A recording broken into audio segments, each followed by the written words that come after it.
שלום לכולם, משפחת נועם מורות היקרה, תלמידים, תלמידות, הורים וכל הקהילה הקדושה והנפלאה. האמת שזה רגע מאוד מרגש.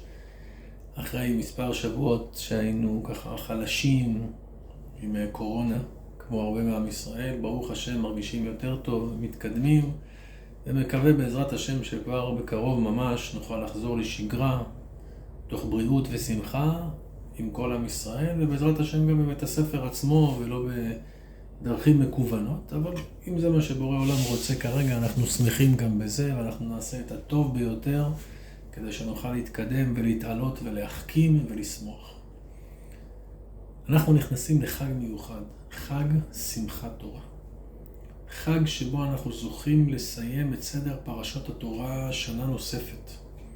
ואיזו קריאה אנחנו קוראים? פרשת וזאת הברכה. איך פותחת הפרשה? וזאת הברכה אשר ברך משה איש האלוקים את בני ישראל. משה רבנו מברך את עם ישראל. אבל מאחורי הקלעים, עוד לפני שהוא בירך, היה איזה דיון, אולי אפילו מאבק.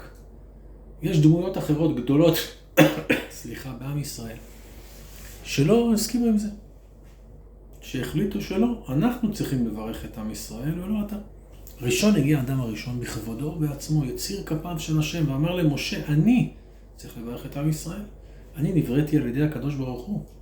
אני האדם היחיד בעולם שנברא על ידי הקדוש ברוך הוא. כולם נולדים. אני לא. אני בורא עולם ברא אותי, אני קדוש ממך. אמר לו משה, אתה צודק. אבל אתה נולדת קדוש, ובגלל שחטאת ירדת מהמדרגה שלך. אני, אותה קדושה שהייתה לי, נשארתי בה עד סוף ימיי, ולכן אני גדול ממך. האדם הראשון קיבל את זה, תשובה טובה.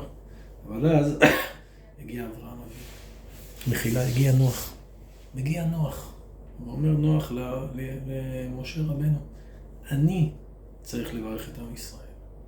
אני ניצלתי מדור המבול, היה מבול, היו חטאים, והצלחתי להינצל, עמדתי מול כל האתגרים.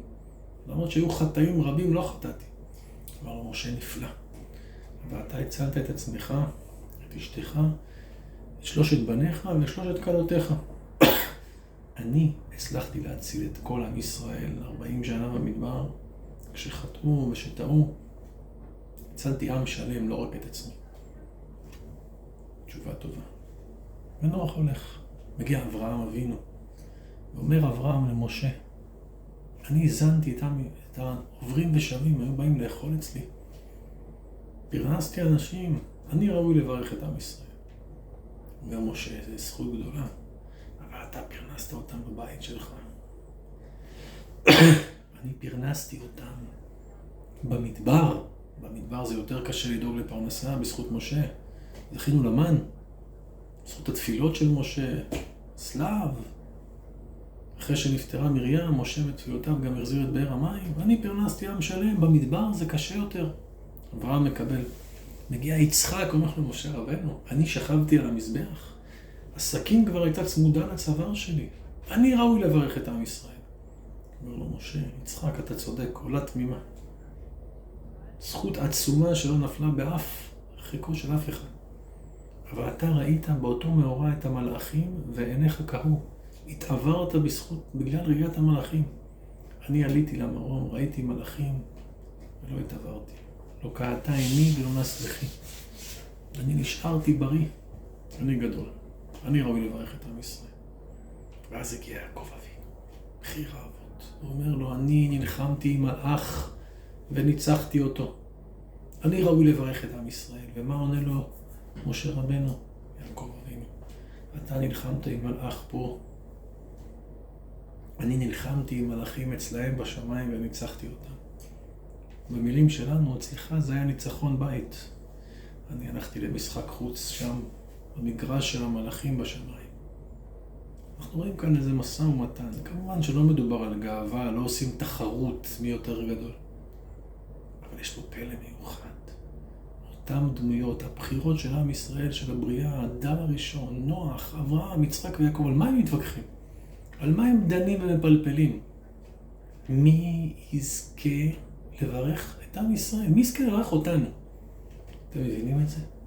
כל האבות הקדושים שאנחנו כל הזמן מתפללים אליהם, לקדוש ברוך הוא, סליחה. מתפללים, ובזכות המצוות שלהם, השם תזכור את אלו של יצחק, השם תזכור את יעקב אבינו, תזכור את אברהם, את נוח. הם מתווכחים ומנסים לקבל את הרשות לברך אותנו. איזה זכות יש לנו עם ישראל. וככה משה רבנו מקבל את הרשות לברך את עם ישראל. וזאת הברכה אשר ברך משה איש האלוקים את בני ישראל. איך הוא נקרא? איש האלוקים. מי בתורה נקרא איש האלוקים? אנחנו לא מכירים.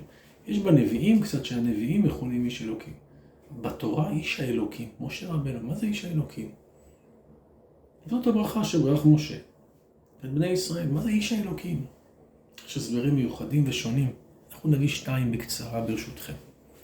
הסבר ראשון, אתם יודעים שיש לכל אדם, יש לו את המורה שלו, סליחה, את הרב. אדם שהוא הרב שלי, זה אדם שלמדתי ממנו. ואני צריך לכבד אותו, ויש כללים, הלכות, כיבוד רבו. כמו שיש כיבוד הורים, מצוות חשובות מאוד. ויש אדם שיש לו רב מובהק. מה זה רב מובהק? רב שלמדתי, לא רק למדתי ממנו, את רוב התורה שאני יודע למדתי ממנו. שם אני כבר צריך לכבד אותו יותר. אבל איך יודעים אדם הוא הרב המובהק שלי? אתם יודעים, לפעמים שואלים אותי שאלה בהלכה. ואני נזכר במשהו שהרב לימד אותי בישיבה, ואני עונה. זכות שלמדתי מהרב, אני יודע. ויש מקרה ששואלים אותי שאלה שהרב לא לימד אותי. ואני יושב וחושב, איך הרב שלי היה פוסק? איך הוא היה לומד את השולחן ערוך, ועוד לפני זה היה לומד את הרמב"ם? ואני חושב ואומר שלדעתי הרב שלי יגיד כך וכך. ואז אני הולך לשאול את הרב. ואני הולך ושואל את הרב. ובאמת זה מה שהוא התכוון. עכשיו, איך הגעתי לזה? מה זה רוח הקודש? לא. לא רוח הקודש. זה לא נבואה. ודאי שלא. כל שכן שלא. אלא פשוט מרוב שהאדם מחובר לרב, הוא כבר לא רק הרב שלו, רבו המובהק. הוא כבר יודע איך הלך הרוח והמחשבה של הרב. מה הרב שם כחשוב יותר ומה חשוב פחות. מה סדר עדיפות בלימוד וכיצד אני בוחן כל סוגיה. אדם שהוא מחובר לרב שלו ממש, הוא יוכל להגיד מה הרב שלו יאמר, לפעמים גם בלי שהוא ילמד אצלו את ההלכה הזאת. וזאת הברכה אשר ברך משה איש האלוקים. משה רבנו היה כל כך מחובר לקדוש ברוך הוא, שהוא נאם את ספר דברים. את כל ספר דברים משה רבנו אומר בעצמו. ואת הפרשות האחרונות ממש ביום פטירתו. מעצמו הוא אומר, ספר דברים נפתח במילים, אלה הדברים אשר דיבר משה. נקרא את זה מהפסוקים, אלה הדברים אשר דיבר משה לכל ישראל. מי דיבר? משה רבנו בעצמו דיבר. וכל מילה ומילה שהוא אמר, יצאה בדיוק מה שהקדוש ברוך הוא רצה שהוא יאמר. הוא כיוון לדעת הקדוש ברוך הוא. איך הוא הצליח? בגלל שהוא היה כל כך דבק בקדוש ברוך הוא, כל כך מחובר אליו, כל כך אוהב את הקדוש ברוך הוא, כל כך ירא ממנו. איש האלוקים, אדם שמחובר בכל נימי נפשו לקדוש ברוך הוא. כך היה משה רבנו. אבל הסבר הזה, נוסיף עוד הסבר. נקרא רגע את כל הפסוק, שקצת עצרתי אותו באמצע. וזאת הברכה אשר ברך משה איש האלוקים אל בני ישראל לפני מותו. את הברכה הזאת משה מברך את עם ישראל לפני שהוא נפטר, ממש בשעות האחרונות, בדקות האחרונות. אתם יודעים, סיטואציה של מישהו שנפטר, זו לא סיטואציה פשוטה. זו הייתה קשה, עכשיו עם הקורונה זה לא פשוט בכלל. אם נבוא לפני שאדם נפטר, לפני 120 ממש בדקות האחרונות, את מי נמצא לידו? נראה אותו שוכב ומדבר עם אשתו, שהיא הכי קשורה אליו. בנים, בנות, אולי נכדים. אם פתאום נראה מישהו, והוא לא מהמשפחה. יכול להיות שזה סתם עובר אורח, או איזה חבר רחוק. אם מישהו לא מהמשפחה נמצא בדקות האחרונות של חייו של אדם, לידו, כנראה זה חבר ממש ממש מיוחד. מישהו לא רגיל. כי בזמן הדקות האחרונות אדם מחפש להיות עם האנשים שהכי קרובים אליו. ותראו את משה רבנו. וזאת הברכה אשר ברך משה איש האלוקים את בני ישראל לפני מותו. לפני מותו? בדקות האחרונות יעשה ברכה למשפחה. ידבר איתם, יספר להם איך לחלק את הירושה אולי.